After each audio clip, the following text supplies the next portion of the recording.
What's up, everybody? Welcome back to another episode of the Stoner Network. It's your boy, Curly Stoner. We got another great interview for you guys tonight. It is a beautiful Tuesday afternoon, evening, I guess you could say, because it is pretty dark out.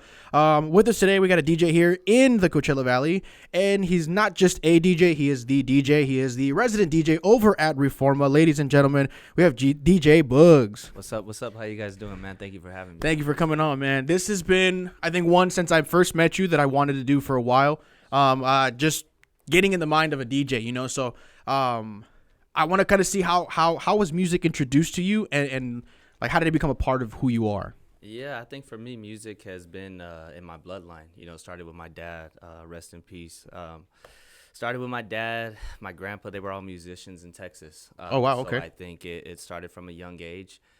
Growing up, I didn't really have interest in music like that, like DJing and stuff, but I love hip hop, I love rap, I loved everything about it. Got it, okay. So I kind of grew up in a lot of different genres of music, and I think once I got to that age, I think hip hop really just related to me as a person and just kind of what I've been through in life. Okay. So I feel like ever since then, it's just been clicked. It's been a blessing. Yeah, sure. Man. So okay, and now growing up, what was the actual music like one of the big influences that you started out with? One of the big influences I started with, so I started DJing during COVID. Okay. Obviously, you know, we were all trapped in our houses, didn't have nothing much to do. Mm-hmm. So I was like, you know what, I love music. It's been a passion of mine, and it's just a good escape. Honestly, it helps me get away from just the battles that I have inside, just like everybody else. Yeah. And I think during COVID, it just really helped me separate myself from just these things that I was battling. So I would say just looking up to other DJs, honestly, that was how I was doing my time. So I felt like listening to DJs, and then there's been a lot of DJs in the Coachella Valley that have definitely, put on for their city and really turned up out here. So I think just listening to them and just wanting to do that, I think is really what inspired me. Okay. And then just knowing where it comes from my family, I know it started as a kid. So I think it was something that I just wanted to do. On. Yeah, and something that I really wanted to give my all in, and luckily I'm here. Yeah, man. And it's crazy, you know, because everyone has a different take when it comes to music. Rappers have a different take when it comes to music, their introduction to music. I had a woman on here, Princess Kaylani. I always botch her name for some reason. I want to say it different, but her introduction to music was a little bit different. Like, she had battled being bullied for doing the stuff that she wanted to do, and it kind of created like her persona that it is now. Yeah. So seeing it from a DJ standpoint, it's kind of nice to be able to see that, like, young, you got introduced to music. You weren't really into it, but you got introduced to the hip hop, which in most cases, I mean, with all of us, I was born in Inglewood, California, you know, so around me, it was always it was hip hop.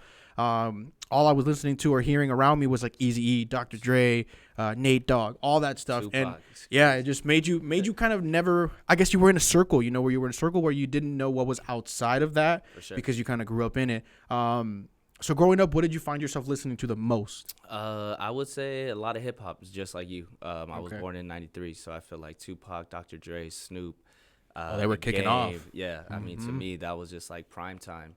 And then I kind of got into the East Coast stuff, the Biggies, the Jay-Z's, the, just artists like that really just opened my mind just to the different types of music, the different styles. And, you know, I feel like every rapper, especially growing up in LA, I know you know this, so you could relate a little bit more to them than you can to the East Coast. East Coast. Yeah, yeah. It's just a different sound, you know? So it was just interesting to be able to, like, really listen to that and get to an age where you understand, like, everybody's kind of telling a story in their own way. And to us, because we're from the West Coast, I feel like we just kind of relate more because to the Dre's, to the Pops, that makes sense. Because that's more of how we grew up. Yeah. You know, I grew up with just my mom and my sisters and my grandma, so dad wasn't really around, so I could understand the Tupacs and all that stuff. It just hit home a little bit differently for me. Yeah, like that Dear Mama song, everybody was playing that on repeat, you know, and repeat. And good thing about it, you know, like those, I think nowadays, like, music has tried to repeat itself, but in a way where now they're like, everything's repetitive, right? Like that's what music is. Like it's always to add your own flow to it. And so I think now most of the time DJs show that you can influence music from rock, Hispanic, like bachata, cumbia, reggaeton. You can do all that and you can mix it all together and it sound good. So that's one of the biggest things that I take from DJs being like very expressive, Yep. you know, because you guys find a way to express yourself in the music that you've listened to and the music that you love. So you said during COVID, right? You said during COVID you started the whole process, which would be like 2019. Yeah, like 2019, 2020. And I think that's when I really like took it serious. I got a controller, built my studio in my house, and I think that's when I was really just locked in. Focused. And actually, funny story, I started on TikTok. So I Oh, started shit, on okay. TikTok, and I started like with the throwbacks, like the 2000s. And that low-key kind of hit. So I was like, holy shit, like maybe I'm onto something Yeah, here. maybe let me keep doing so this. I got Yeah. excited. And at that time, like that was the only thing to do. So yeah, I kind of started off of TikTok, did the throwbacks. And then like during COVID, the first venue hit me up. They were like, as soon as COVID's over, this was towards the end. They're like, as soon as COVID's over, we want you to come. It was in Hemet. Oh, So okay. I was super excited, nervous First as show. shit, bro. I Yeah. didn't know what to expect. Thankfully, I had my friends, I had my sister, I had my family there too. So it was cool to know that from the start, like people really supported what I was doing. You got that positive feedback from what sure. you were doing, which For is sure. great. Yeah. And I think that's what like kind of hit me the most. And so just knowing that I had good people in my circle, I think just really like motivated me even more to want to be Keep a DJ. pursuing the So, DJ life. Yeah. And would you say like, okay, so you kind of answered the question I was going to ask you. On that note, like when you were blowing up on TikTok, Yeah. was there a specific moment in the TikTok lives and the DJ moments where you were like, I think this is what I want to continue to do? It was. I think it was when I did the TikTok videos. I did like 3 or 4 of them, and I saw that they were getting views, and it was getting a lot of interaction. There was comments and things like that. And so my brother, one of my best friends, FilmXgold, he's camera. Oh, yeah. videography, he does all my stuff. Yeah. Yeah, I've he's been seeing that. He's the GOAT. So we actually had a little conversation, and he kind of was the one that was pushing me and just encouraging me, like, To do a little more? You lock in, like, you could really do something big.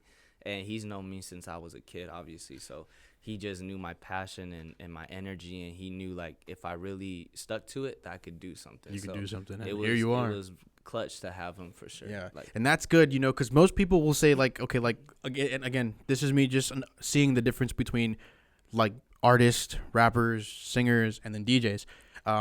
Everyone has a different role that has everyone has a person or people for sure. who have played a role in the like evolution of them wanting to do more and being more, and that's really good to have. Like to have even just one person to be like, look, man, like the more you do it, the better. The more you do it, the better. And especially, I mean, COVID for a lot of people was like a great start because like Sure. if you weren't working and you weren't like the essential group of everything, Yeah. you were sitting at home trying to figure out what to do. And TikTok was like a start for like, I mean, there's songs that started up on Oh, TikTok for sure. that blew up that probably wouldn't have never blown up, had it been everyone out and about and doing their own stuff. You know, like TikTok really brought a big influence to a lot of people, and rightfully so. You know, like if you capitalized on being something of a like giving someone the entertainment aspect of going out and being in the comfort of your home, like why not? You know, like Exactly. DJs, like you were saying that you were doing like, so you were doing like, I know I've seen a lot of DJs where you doing the, like the 2000, 2005s, like 2001, like you were breaking down the different years in music. And that's sick. Cause I mean, that gets me stuck. I'll be sitting there and I'll hear someone play some, who is it?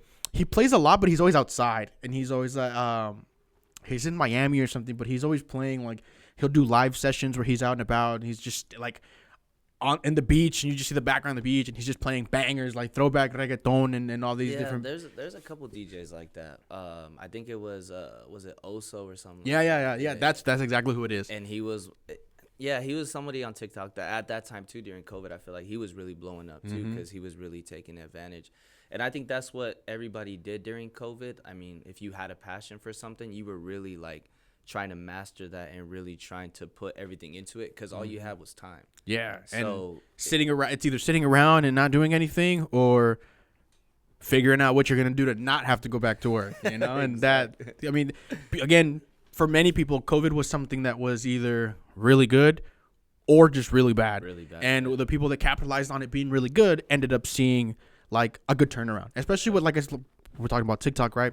TikTok is very much known for like the likes are great, but the engagement is what you want. Exactly. The comments, the feedback from people, because then you start to, like in most cases, right? Like someone says, "Hey, you should play this song." Then you have another reason to play another song the next time, and then you work around the set of trying to do that.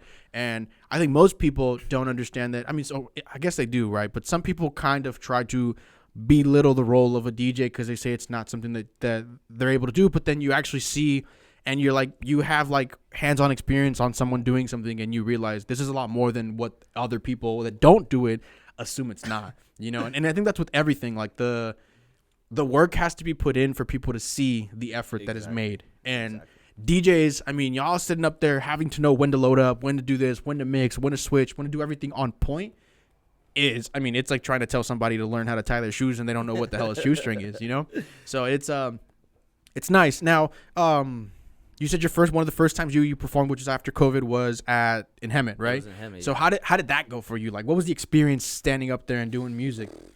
Man, so it was like a Latin spot, heavy Latin. I think they had a banda on like right after me. So just knowing that my first event was just heavy Latin, I think that was kind of like, it was new, but to me, I had just been working at it so much that I just felt comfortable. Like I said, my dad was a musician. They come from the Latin tree. So to me, it was just getting more familiar with that and then just understanding what people like, right? Yeah. As DJs, we do try to be creative and we do try to have our own sound, but at the same time, you're there to put on a show. You're there to get people to dance. You're there to get people to stay. Mm-hmm. So sometimes, kind of drifting into your own stuff too long kind of just pushes people away. So I feel like you just got to know music and just understand when you see people kind of pushing away, how to bring them back in. So I think that's a thing that, talking about DJs, is that a lot of people don't understand. Like, it's cool to be creative, and I strongly encourage that. I try to be creative too.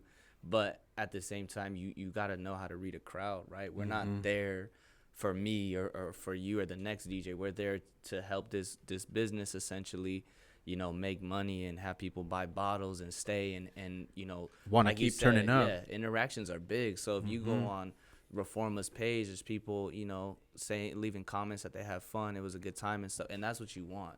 You never want to see like this DJ wasn't good or he didn't play this and he didn't play that. And so I feel like being a DJ is more than just knowing music. It's just knowing your people. Exactly. Knowing, how to operate like that. Exactly. And it's a lot of pressure too, Like, I bet. You make one mistake, they're on your ass. Oh, yeah, and you can tell.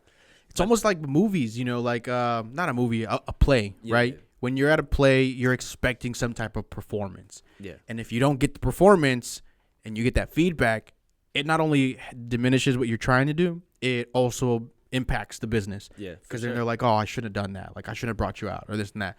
But when you know how, like you were saying, like, how when people are losing the attention, how to bring them back. Yeah. That is like for everything. Entertainment is so important to have, so important to be able to gravitate towards that exact reason. Yeah. Because when you're doing something as far as like making music or doing music, because like even with rappers and singers, they need to know how to reel people in. And I mean, I was there for New Year's for the set you were doing, all the I think it was like 2 or 3 of you guys that were performing, and everyone had their own flow, which is amazing, right? Because one person was known to do a little more of the like up kind of tempoed, another one was doing low tempo but faster rate, and then you were doing a mixture of it all. So it's kind of cool to be able to see like you just had 3 DJs back to back, and I guarantee you not one person can be like, oh damn, one song was repeated or this was done twice. Like, that's what's cool. And that's the beauty of music, honestly, is that there's so much music out there that if you just really learn your stuff and just study it, and like I said, I love music, so I don't get worried on what people play because I know there's so much music out there that I don't need to do that, right? I want to create a sound that works for me, right? I'm a high energy guy. I love seeing people dance and fist pump and jump. All that. That's just me. I love that. So for me, like, I always tell DJs, just do your thing. I'll figure it out after. I know my music. I know what I could do. So I just know that I really work hard. So I never doubt myself in certain situations. I'm just always there. And, even going back to when I started, I started with Jay Patron. We were at a restaurant, and he was probably one of the first guys that ever really took a chance on me out here and kind of put my name out there. Him, Millie, and just a couple other guys, Disco. So shout out to them for, essentially putting me giving you a chance. Desert. Absolutely. Yeah. And I did one time. It was a restaurant in Palm Desert. I told all my friends, and I was spamming all their inboxes and stuff to come out, and they did. So I did that, and after like 5 minutes on my set, I remember Patron was like, yo, like, I'm bringing you back for sure. And so ever since then, is like, I was like, all right, cool. Like, I could do this, you know. My confidence was good. And it was just, again, it was all my friends. It was my family. It was just everybody on my side. It was just support, yeah. Yeah, just having my back and really, like, supporting me in that. So that was huge. That's how it all started, and I'm just super, like, thankful for that's, that opportunity, for sure. Shit, like, that's great. So this is my next question for you. What was the most memorable set you've done? Like, one that you play back always. One set that I play back always. That's tough. Man, I don't. That's tough. I would say there's probably. Give me like the top three. Give me the top three. The top three, I would have to say, my most recent one with Four Color Zach on with YG. Okay. Like a week ago, 2 weeks ago. Yeah, like It was like 2 weeks ago. 4th of July. 4th of July. Yeah, 4th of July was probably one of the best ones. You know, I had my family there, my sisters, my little nieces, first time seeing me DJ. So I think that was hit. But DJing with Four Color Zach, big DJ out of Vegas, I think that for sure is hands down like one of my top moments, because that's someone that I've looked at for a minute. Yeah, and then you got to play with I got to play with them, so that was cool. DJ Ever, again, we did, I think last month, we did an event at Reforma. But just our styles back to back, I feel like was just clutch. He's somebody, again, older that I really look up to, you know, Vegas DJ. So I think that was 2. And then 3, I'll probably say, damn, man.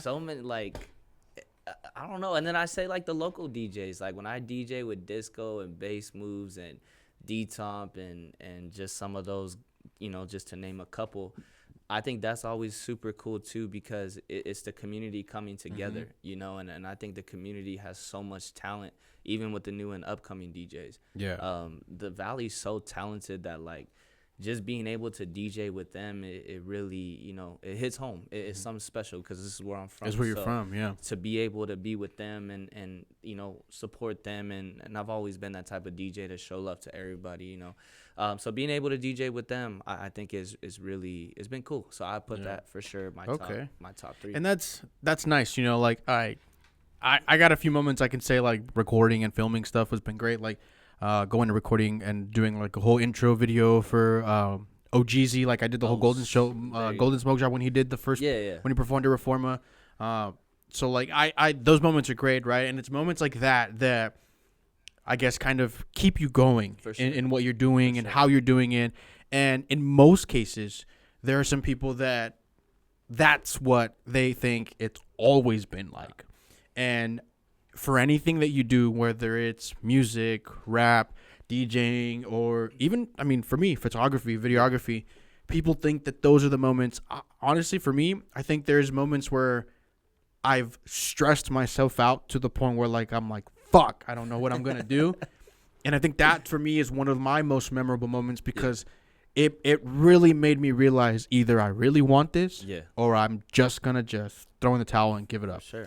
And as a DJ, you know, so what is, dang, I was literally thinking about it. I looked at something and I forgot. Try to get that train of thought back. What was it? This, that. Okay. What is one of your, like, dream sets? Like, where is, like, that place you're like, I want to perform here with these people, or I want to do this at what like Vegas? Vegas for sure. Okay. I think Vegas. And hopefully with one of the DJs I've DJed with before, Four Color Zach, DJ Ever. I got to DJ with Precise, Angie. I think Vegas is probably like top of my list. Top of your list, okay. Yeah, in Vegas, yeah, and I say Texas just because my family's from Texas, so I feel like it'd be dope to go back out of nowhere, just putting on a show, and they're like, and "Yo, who's Latin this?" over there too. Oh, it is okay. So I feel what part of Texas? My family's from McAllen, Mercedes area, okay, so they're close to, like, you know, just different spots out there. But I think going out there will obviously hit home, but Vegas for sure is probably Vegas. Like okay. On my list. Yeah. Would you want to play at, like, a specific venue, or what's your dream venue? I would say like Tao, Marquee, somewhere, one of those two, because I know that's where they're at, and I think it would just be cool to to get out there and, you know, just knowing all the work I've put in, and shout out to Reforma, shout out to Erick, shout out to everybody over there, honestly, for, you know, all the love and the confidence they've given me, because without them, like, I'm not really even here, you know, in the dark right here. Yeah. They really supported me and really took a chance on me, you know, when a lot of people didn't. So because of them, I'm in this position, you know, being able to DJ for Shoreline and Mike Sherm and YG and just these different artists. You know, you kind of talked about it a little bit. It was hella nerve. Like, I'll be lying. First time I remember I threw up twice. Like, my hands was shaking. Shit. I was scared, like, terrified. And I'm like, what the am I doing here? Like, it, you know. So I think those moments right there, though, kind of how you said, is what made me and just really gave me the confidence that I could do anything. Like, I could rock any show. I could DJ for any artist, and the list goes on. But, you know, just that confidence right there and having a team believe in you is what really, like, really helped me out. It was your McQueen moment. You know how at the beginning of the movie, he goes, all right, speed. That's right. That's you right there. That's that moment where you're like, it's go time. And I look back at the pictures because I got them, and, like, not even the ones I posted, but there's some where I'm, like, drenched in sweat, my hat's to the side, and I'm just, like, going crazy up there. But it's been a blessing, man, for sure. Like, that's I'm awesome. Thankful. Yeah, that little your start of COVID to now, it's been like what, 7 years? Yeah, like 6 years. 7 years. Yeah, so that little span for you to do so much and start to see the beneficial side of, like, your hard work and your experience and stuff. So now, how does one get that residential position at, like, any place like that? Like, I know the resident nurse or resident. When you told me, I'm the resident DJ here, I was just like, that just means this is your spot, no matter what. So, like, you could come in and play. Like, how does someone get that? How do you achieve that status? Honestly, just staying consistent. It just like in life, you know, DJing, music, anything, there's a lot of ups and downs. And I think when you can just stay, you know, focused, stay locked in, because there is a lot of shit that we all deal with, you know, behind the scenes and even in the music industry with DJs. You just got to be mentally strong and just know why you're doing it. We all got a purpose on what we do. You know, you got a purpose for what you're doing here, and that's what's ultimately going to drive you. So I always try to tell people, you know, whether they listen to me or not, but it's just stay hungry, and you just never know who's listening. Like, I started at a restaurant, so to me, this shit means more to me because how I started.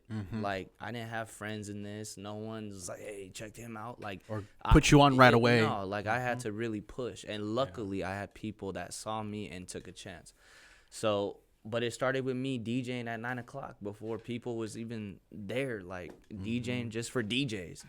And literally, I think, you know, my good friend Willow, who's a DJ in LA, before I started, was just always told me, like, you never know who's watching, bro. So just always DJ like 100%. You know, you may think people ain't here, but there's always somebody listening that knows somebody or an owner or a promoter. And that part right there. And so that's how it happened. So from there, I went to Antigua. I don't know if you remember Antigua. It was a restaurant right here down the street. Yeah. They got me in there. We started packing it out. And then I started seeing little promoters from Copa and different spots come by. And then they were like, oh, shit, like, he could really do this. Shout out to Miami. It was just because of them. Like, they just seen me always working hard and having fun. But they also saw that, like, fuck, like, he doesn't need to be here. Like, this is a restaurant. Like, he needs to be here. So it's almost like being discovered, right? Like, for sure. For, like, actors. For sure. There's some people that'll go to, I mean, funny enough, right? I was working at a dispensary. I will not name the dispensary for a lot of reasons. But I was at a dispensary, and this lady comes in, and she's, because we're both film students. I graduated from LA Film. And it was around the time where I was like, I kind of want to get into acting a little bit more. I want to kind of do it. This lady walks into the dispensary, and she goes, hey, I have a question. This might sound stupid. She was like, is there anything that I can have an actor smoke on camera but won't get them high? Oh, shit. I was like, yeah, you know, there's CBD flower that'll have a little bit of THC that's going to be a little higher on CBD. I said, I was like, are you rolling joints? She goes, well, I want it to look like a cigar. I said, you have to buy wraps. I said, no, if you don't want them smoking tobacco, I said, hemp wraps. And she was just like, oh, nice. She goes, are you out of nowhere, right? She was just like, oh, like, are you in the industry? I was like, well, I'm in film school. I said, I'm about to graduate. And she was like, oh. She goes, what are you planning to do? I said, the goal is to be a director. I said, I do want to do a bit of acting, but the goal is to eventually be a director.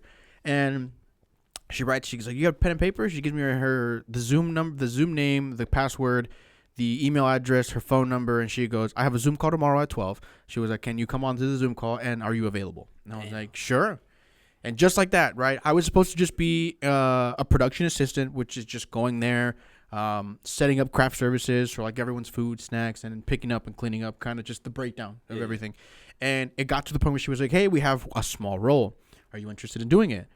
I was like, yeah, sure. And so I was a waiter, and I had to serve on the couple that was there. And just from that, like, I met people, like one of the girls that I met, her name is Nikki Rue. She was just on, I think it was called Outlasted, which is like this survival, like you have to stay in the jungle for a certain amount of time. And she won. She won $1 million, her and the girl, so they split that. But she's like her own stunt double, like she does all these different acting stuff. And that one, I met her there, and just meeting her and being able to talk to her, it just blew my mind, because she was just like, yeah, I take acting classes like twice a week. She goes, I'm always doing something where it involves me doing that. She goes, she fought on what the hell is that, that smaller boxing league? It's not Brand Risk, it was something else. It's another boxing. It was like something with Aiden Ross. Okay. And then she ended up fighting there. And then I met one of the guys, I forget his name, but he was in All American or Bel Air, one or the other. All American was the football show. The football one, yeah. Okay. So I think he was one of the guys in that, or he was one of the guys in Bel Air. But I got to meet him. I got to talk to them, and just mindsets, just learning how he was like, I moved out here to LA because LA is where it's at. Yeah. And it's so people find motion and traction in what they're doing, and it's starting to see like the Coachella Valley itself is in the process of gaining more momentum in the like getting a spotlight on music. Back to how people were saying, oh, Palm Springs used to be like that place. Like celebrities would always come here and throw parties and all that. You ever look back at like the pictures and see like how crazy it looks completely different. Dude, I look at like the 70s, 80s like spring breaks, and that shit looks wild. Mm-hmm. Like I get to see it a little bit for Splash House and Coachella and stuff, but that shit was like year round, and this was the spot in the summertime. Like I don't know. It's even crazy because like even like the Salton Sea used to be a hot spot for sure. People out there, and like just even seeing like it's crazy how like I think almost everybody in those years all had a fucking convertible. Nobody was with a top up. Everyone was top down. Summertime, spring. You're driving out to Palm Springs, driving down the strip. And it's just crazy, right? Seeing the evolution here, and growing up. I mean, I didn't grow up here, but I now I guess my roots run pretty deep here because I've been here for a while. Yeah. But seeing the change, seeing people want to come back. Like a lot of people say, "Oh, I'm leaving Palm Springs. I'm out after high school, after college. I'm leaving." And they slowly start to make their way back. Oh, they always come back. And it's fascinating because now they're like, "Oh, I have a one of my old baseball buddies that I played baseball with in high school." He went to the military. He went to the military. Came back, became a DJ. And then now he has a family. He has kids, and it's just kind of crazy to see like something brings everyone back. Yeah. And a lot of it has been music, for sure. And that's beautiful. Out here, I think Palm Springs for a while has been known to be. It used to be the big like party and everything. Now it's like people are noticing everything closes a little early. Yeah.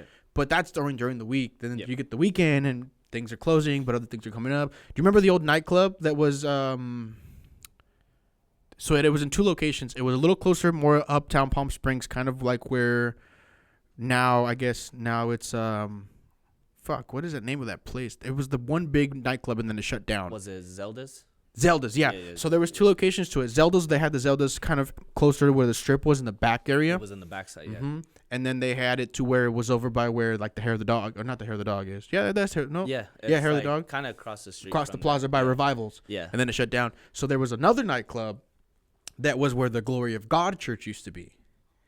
And the crazy story about that was, at least from what I was told, that was a nightclub. And it burned to the ground. So it burned to the ground, and then they decided to put a church there. Makes So sense. It's only they, right. yeah. So one of the guys was like, yeah, where there was one sin, now there's holiness, and I'm just like, that's crazy. Yeah, you look at it like that, it makes sense for sure. The evolution of music here there's no doubt about it. Like we're getting so much more, and it's great.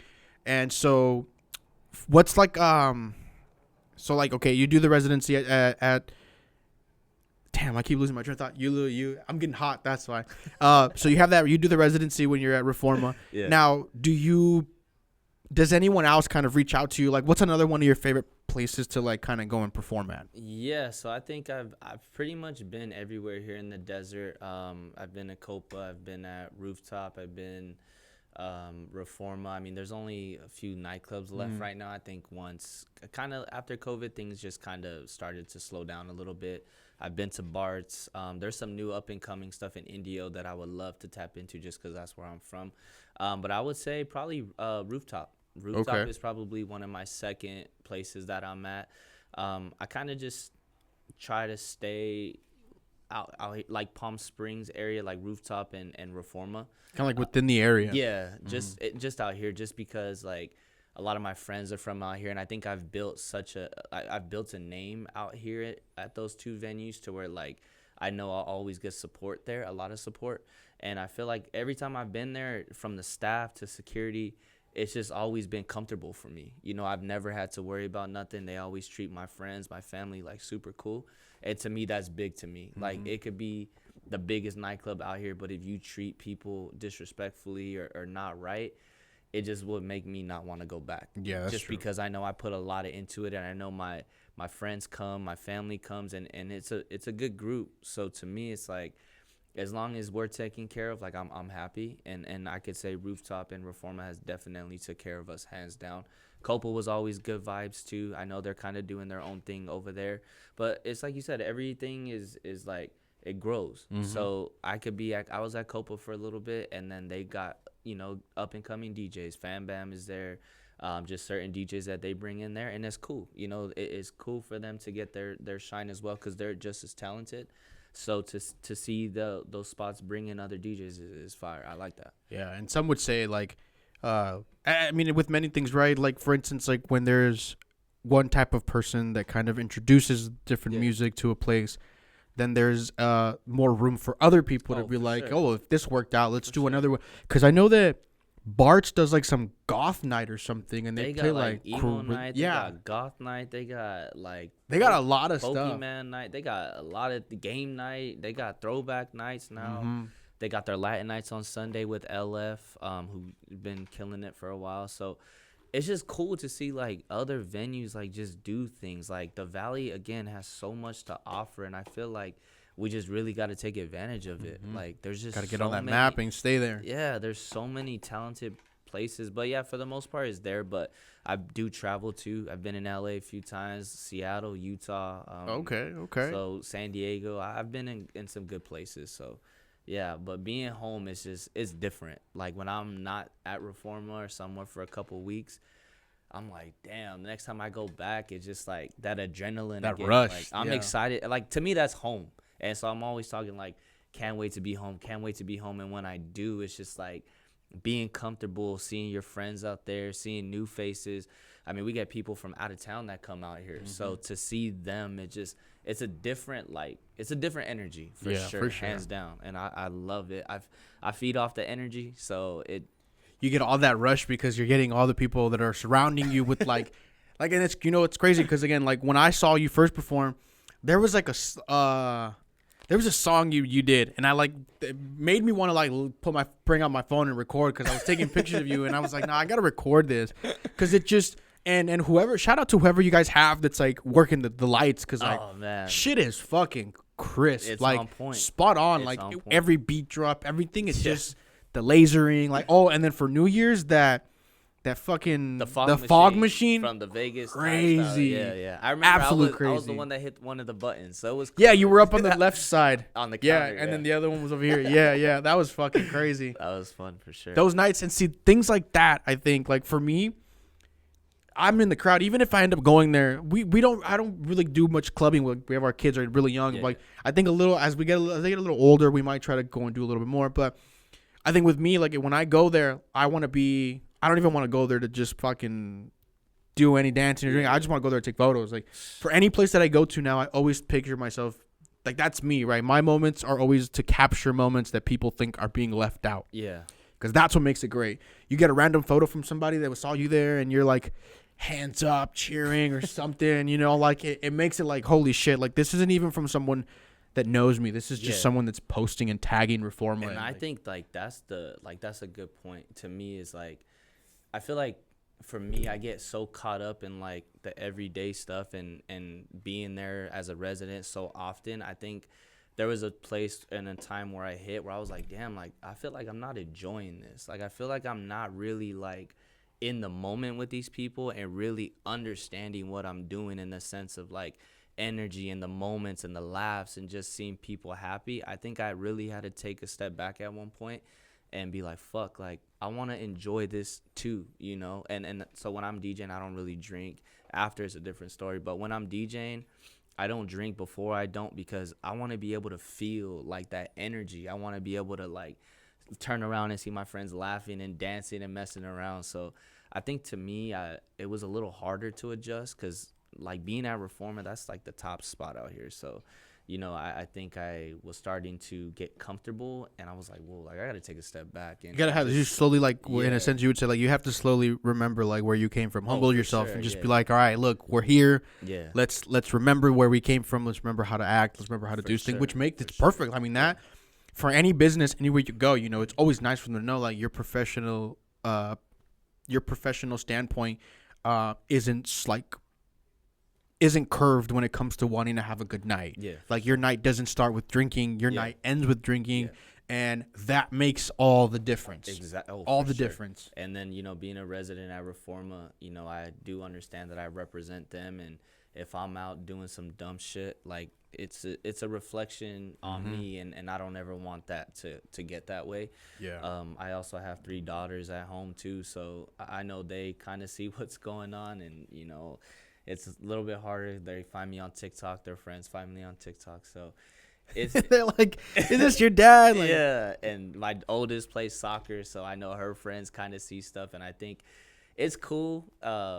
You know, my I got a cool dad. Yeah, they're like, you know, my dad does this and does that, and sometimes they do get embarrassed because you know they're still learning. But yeah, man, just having them and my family at home is just huge. I mean, they're my biggest like fans, and to be able to go home to them and just kind of hear what they think about stuff. They don't know half these people. I was talking to them. I have 3 daughters, so I was talking to all 3 of them and asking them if they knew who YG was. They had no idea, so I had to show them, and it's just like, okay. So you know, it's just it's dang, cool. Now they can brag like my dad DJ'd for this guy.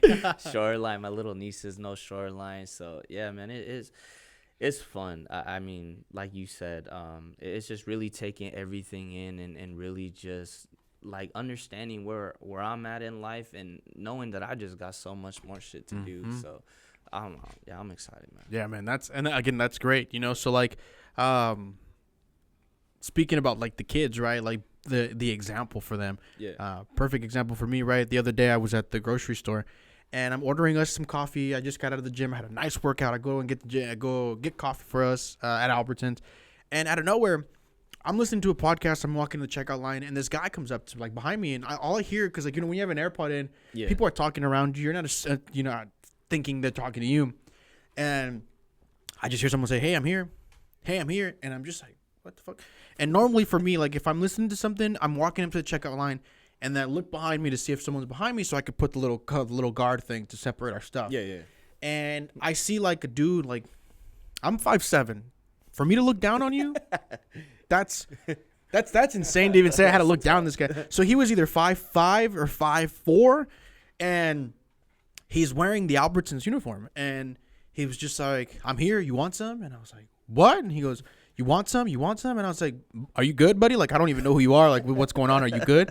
And he's like approaching me, but I noticed that he wasn't really looking at me. Yeah. So it's almost like he was having like a manic episode. Yeah. Because you know, if you want to fight someone, you're looking at them. He was looking like zoning out. Like it's like me look like if I'm looking at you, but I'm like looking down. And he got close. And I to me, like like we were saying, you know, like to be an example for people, I myself would have felt completely shitty if he had got, because he got close to me. Yeah. He got within, like, I put, like, I'm not going to let somebody come up on me, just run up on me. Yeah. So I put my stance up, and I had my hand here. And then I had this hand kind of covering here. I was like, look, man, I said, back up. I said, I don't know you. And he tries to get closer and closer. And so I pushed him with my forearm. And then it was just like, the fact that I knew that he didn't look like he was fully there at the moment, like having a bad day or something. Thankfully, I didn't. But I told her, had it been a situation where my kids are there, she's there. Yeah. The minute you stepped up to me and you're in my space, I'm knocking you the fuck out. Oh, like, sure. I'm putting hands on you. But seeing him, I told myself, you know, like, how would I feel as a if there's kids around and they see that maybe this person was having a bad day, or maybe they lost a family member, someone died and they're having a bad, and this is the only way that they just clicked and they're not there. Exactly. How would I feel knowing that? Yeah. And so I kept trying to calm, like, the lady down. She was freaking out. Everyone was holding him down. But what was crazy was the minute the cops got there and touched his arm, he just kind of stopped. So I felt super like that was my moment of, like, where I can say, like, there was kids in the store, and instead of causing a scene and feeling like shit for hurting somebody that wasn't in the right mind, my example is everyone always has a bad day. Someone always has something they don't know how to deal with. And in those situations, you always either want to ask if they're okay or make sure that someone's there to help them. Men go a long time without trying to talk to someone. The macho, I've said this before, that macho, I'm this, I'm that. Like, speak to someone, talk to someone. I always encourage people to say, even if you just want to talk to someone because you're thinking of something that you don't want to be thinking about, always talk to someone. You don't ever need to express what it is. It's just simply getting your mind off of it will really make you feel a lot better. And it comes to show, you know, like, even music, even if you're DJing or you're doing anything, it's influential. For sure. And for most people, for most artists, they say that DJing is a relief. It's a way to kind of express yourself in a way where you want to feel better. For sure. And for sure. Like, talk me about, like, a night, like a DJ night for you. What's the process to that? Yeah, so my process is I usually try to spend all day with my family, my girls, and kind of just try to hang out with them just because they get my mind off of what I'm already thinking for later on that night. So just being out with them, and, you know, whether it's going shopping, because they love to spend money. So whether it's going shopping or just getting food, going to a breakfast, going to a lunch or something, I think to me that kind of relaxes me a little bit. And so I think from there, I always got to take a nap in between, and then about like 7 o'clock, I usually start working on some music. 6, 7. I usually start locking myself in and start, like, getting ready for the event or the show. I'll just go to my room, kind of lock myself in there. My girls will go in there sometimes, especially the baby, and we'll start messing. Oh yeah, you with can't get away keys. from her. She'll start touching my laptop and stuff. So I just try to mentally just lock in, you know, 7, 8 o'clock. And I think they know, like, all right, dad has to get ready for a show now. Like, you know, it's a big event and this and that. So by like 8 or 9, I'm already phones off, D&D. I'm just ready to do what I got to do. And from there, I usually take a shot or something, cool the nerves. Because I do get nervous. Like, people will see me and look like, you look fine. But I'm really inside shaking. Like, I'm nervous. I'm like, like, here we go again. Because, you know, it's like you said, like, you never know who's there and who's watching and who you influence or whatever. And so the next day or even the next week, I'll always run into somebody that's like, bro, I was at your event. Like, that shit was so dope. Like, good shit. And I'm like, fuck, man. If only you if only you knew it was going. If only you knew that for this moment right here is why I stress. But yeah, no, that's usually like a day in my life. I always talk to my mom and just try to, you know, she gives me a little pep talk and don't drink and drive, you know, the family stuff. So I think just having that support just really, like, just locks me in. It's weird. Like, I don't really need too much, but just knowing if I have my main group, I feel comfortable. Yeah. I feel like when they don't come is when I feel lost, because I'm like, damn, like, I don't have my boys. I don't have nobody here with me. Yeah. So I do feel a little lost that time, but for the most part, they're always there. And that's what makes me comfortable, and that's what makes me, like, I'm a routine guy. I like to do everything on a routine. Yeah. So every Friday, Saturday night, I got a DJ. I'm in a routine that I know one thing fucks up, my night is ruined. Yeah. And that's just the way I am. Whether I forget a cord, headphones, I forget just anything, a song, it really messes everything up, and I gotta shake out of that. But it's always been. So if I don't follow the Friday or Saturday in that order, then it's gonna be a long night. Okay. For sure, and I'll panic because I panic. Yeah. And I mean, that shows care, that shows passion, that Yeah, shows for love sure. for what you're doing. So if you can go back in time, what would you tell your younger self? My younger self. How young are we talking?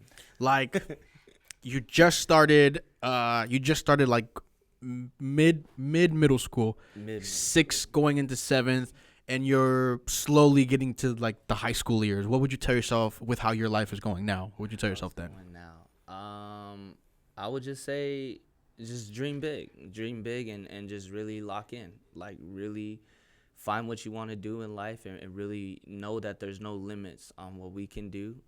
We come from the desert, so yeah, it's little opportunity, but you had the chance to do something big with that and create opportunities, not just for you, but for other people in the desert. And that could be music, that could be photography, that could be it could be anything. Because all it takes is one person to really put the desert on the map, and that's all it is. So I would say for my younger self is just chase your dreams. Like, nothing's impossible. And me having the support system that I have, it's been really huge. My girlfriend, I don't even know if I could do this without her. So just her always being in my ear, whether I want to hear it or not.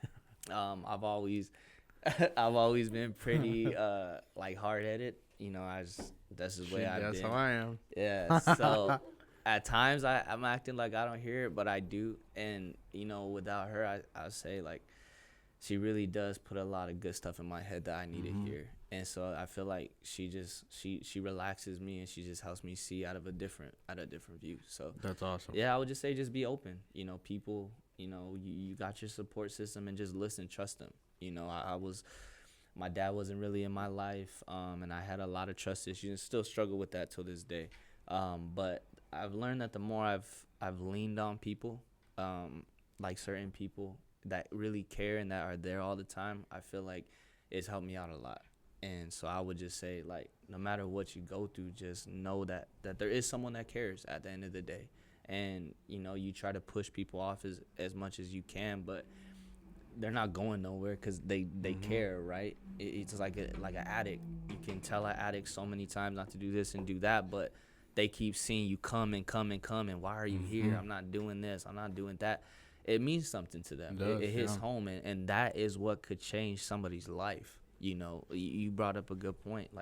You never know what people are going through, and that goes for little kids these days. I mean, you see the eye stuff. You just see all this crazy shit going on, and I could only imagine being a little kid and having to go through that. So And the struggle of having to endure the effect. Everything has its cause and effect, and most people feel the effect more than the cause. Oh, for sure. And that sometimes is very, very heartbreaking, and seeing it everywhere, even with just, I mean, anything, right? You see all this stuff for these, I don't know, when you were a kid, you were able to go out and about, hang out with your friends. Yeah, I always talk about the bikes in the front. You walk up, you're bike on your bike, you go to your friend's house, you drop the fucking bike down, you guys all go inside. That's where you knew everybody was. Exactly. You see who had the bikes in front of the house, exactly. and you knew who was now there. you can't do that. You can't do that no more. Fucking sucks. Yeah, life has changed a lot, but like I said, I feel like we're in power, and we could really change, that and what we came from and stuff like that.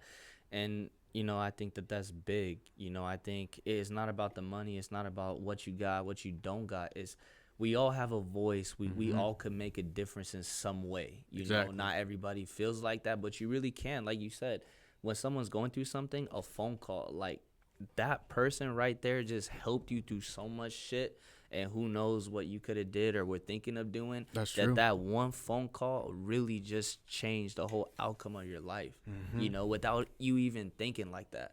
And it's like how you said the grocery store, that one situation that you did or didn't do, could have really put you in a different situation without you even thinking about it. Could have made me the aggressor. Exactly. And then who knows what people would have viewed you as, and who would have saw or people that saw me, or people that I didn't even know were there. Exactly. Saw me. Yeah. But you being, grown and understanding that this dude is probably going through something, and me beating him up right now is gonna do nothing. Right? Like there's no point for all that, but you took the high road. Yeah. And now, like, hearing that story to me is like, I'm rethinking about when I get mad and shit like that, because I do get mad and frustrated at times, but we all do. I gotta do better at like controlling my anger and stuff. But it's just cool to hear shit like that. Like, it really does hit, and it does go a long way. So it is cool. Yeah, man. So that camera right there, just let them know where they can find you if you got anything coming up to perform, anything like that, and let's let them know. Yeah, so DJ Boogs, resident DJ Reforma. Shout out to Reforma, everybody there. The next time I'm DJing, shit, I don't even know. I got to look at my schedule because it's pretty crazy. But follow my IG, DJ_Boogs. Just want to thank y'all. I know I go on IG a lot and thank you guys, but just thank you guys and you as well. For all the support, man. It really means a lot. And without you guys, I'm not here and I'm not able to do what I do. So it really does mean a lot, from the bottom of my heart, for all the love you guys show. And, hopefully I'll see you guys soon. Oh, yeah. So that was great, man. So thanks again, you guys, everybody watching. Remember, if you know somebody that feels like they're having a bad time or any moment in their life where they feel like they're a little off, talk to them. You don't even have to bring it up. Just make sure that you check on your people and you encourage people to talk to you or just have a conversation. You never know what people are going through in life. You never know how someone's feeling. Stoner Network is here to educate, here to bring you guys closer to the people that we have in this valley, and having you guys understand that the passion, the love, the empathy, everything is here. We just have to find it and be the ones to kind of search. So thank you guys. Blah, blah, blah, blah, blah, blah. I haven't even smoked yet. This was crazy. Thank you guys for tuning in. Like, follow, subscribe. It's your boy Curly Stoner, DJ Boogs. Hey, follow this guy. We out. Man. Follow this guy. Appreciate you. Deuces.